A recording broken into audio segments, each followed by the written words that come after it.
Shinzo Abe, dont on disait qu'il allait démissionner, ça y est, il a démissionné. Il a joué un rôle quand même majeur dans l'économie japonaise et notamment aussi dans les choix de la Banque du Japon. Quel regard l'économiste que vous êtes porte sur ce départ de Shinzo Abe au pouvoir depuis 2012? C'est une longévité un peu hors norme au Japon.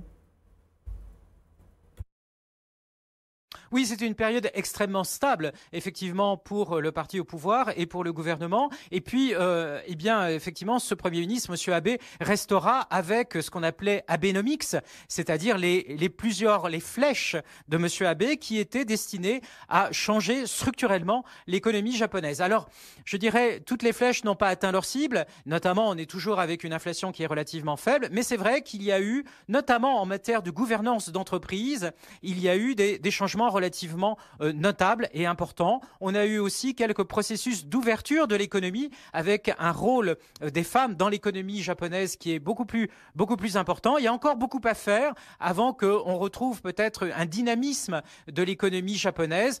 Mais M. Abe a écrit effectivement un chapitre relativement important pour une évolution plus structurelle et de long terme de l'économie japonaise. Donc les doutes, maintenant en fait, on va regarder qui peut lui succéder et quelle sera la nouvelle politique économique à un moment où effectivement on est en pleine campagne électorale. Le Japon est un allié naturel des États-Unis dans l'Asie, donc on voit bien que c'est important à la fois pour la politique japonaise, mais aussi pour la géopolitique dans la zone Asie.